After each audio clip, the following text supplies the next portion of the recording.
comité compte 4200 licenciés sur 18 activités. Le judo et l'athlétisme représentent 66% des licenciés. Le développement du comité s'oriente sur la marche nordique, le vélo et le foot à 7. Le Nord est une terre d'accueil. Nous recevons régulièrement des championnats de France, judo, athlétisme, natation, joute nautique, les archers. Des formations et des stages sont mis en place pour nos bénévoles et la formation BAFA. L'athlétisme a conservé des pratiques avec des aménagements dans le respect des gestes barrières. Les activités en salle comme le judo sont quant à elles à l'arrêt, mais ont tout de même proposé des activités extérieures. 3 formations BAFA ont eu lieu récemment. Des stages de préparation physique et mentale sont programmés, mais également des événements de marche nordique, vélo et athlétisme. Les ch'tibiloutes ne baissent pas les bras. Nous retrouverons notre total dynamisme dès que les barrières s'ouvriront.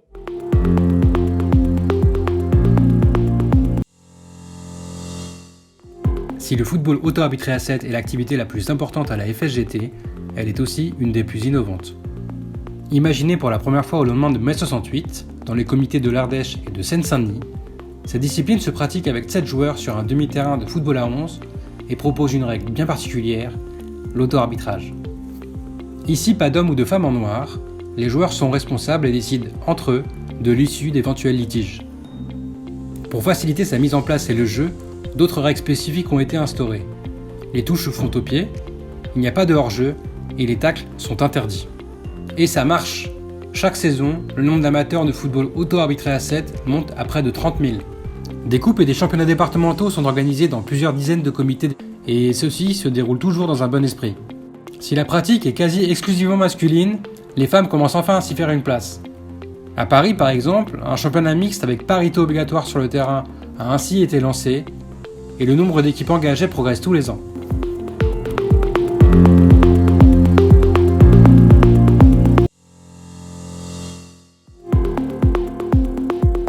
Notre club, c'est 80 adhérents. On est affilié à plusieurs fédérations. Nous organisons donc chaque année plusieurs manifestations. 2 randonnées brevets, à la fois route et VTT, au mois de mars et au mois de mai. Et une course dans la ville de Téhéran, un critérium sur un petit circuit assez spectaculaire chaque année au mois de juin.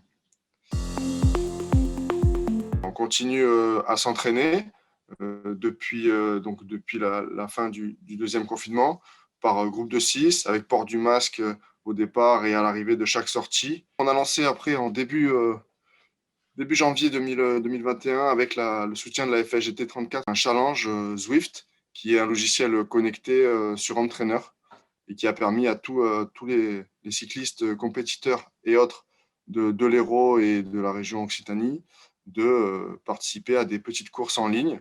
On espère bien sûr que la reprise sera assez rapide puisque ces activités sont des moyens de faire patienter nos adhérents et nos compétiteurs qui n'attendent qu'une chose, c'est de remettre un dossard et de retrouver la compétition.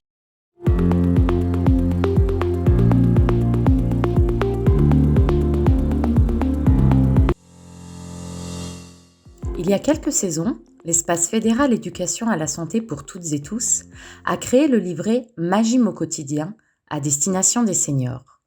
Ce livret a repris tout son intérêt lors des premiers et seconds confinements. Aussi, soutenu par l'Agence nationale du sport, nous avons souhaité accompagner cette publication de vidéos en ligne pour guider au mieux les seniors dans la réalisation des exercices proposés. Chaque trimestre, via la newsletter de l'espace fédéral santé, vous découvrirez 4 exercices simples et ludiques à réaliser tous les jours à domicile. Choisis en fonction de leur pertinence au regard des problématiques liées au vieillissement, ils permettront de travailler pas à pas le cardio, la force, l'équilibre et la souplesse, avec 4 niveaux de difficulté pour être adaptés à chacun. Aujourd'hui, livrets et vidéos se veulent complémentaires pour que les seniors restent actifs malgré l'éloignement de leur association sportive. Et, à la reprise des activités physiques, quand la situation sanitaire le permettra, les productions Magime au quotidien resteront le parfait complément des séances hebdomadaires encadrées en club.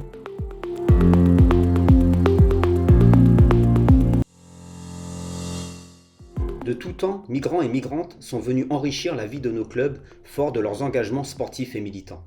Raúl Gattegno fut président de la FSGT entre 1967 et 1976.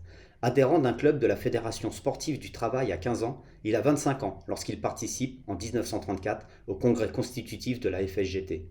Fils d'une famille de la bourgeoisie juive grecque venue se réfugier en 1919 en région parisienne, Raoul est de ces militants communistes qui, pendant la guerre, sont entrés en résistance dans le réseau Sport Libre.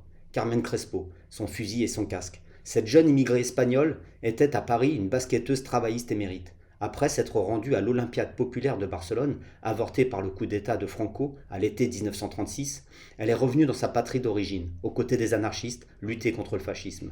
Elle mourra héroïquement en janvier 1937, fauchée par une grenade. Carmen avait 20 ans. Gustave Sebeș fut l'entraîneur du mythique 11 d'or hongrois, écrasant l'Angleterre en 1953. Avant cela, il y eut la parenthèse d'immigrés, pointant à Renaud Billancourt, de 1924 à 1928, et de joueurs des Sauvages Nomades, membres de la Fédération sportive du travail. Ici, ballon à ses pieds, au sein de son équipe de France. Chez cette dernière, on ne sélectionne pas selon la carte d'identité. Gustave fut donc aussi un capé tricolore du sport rouge.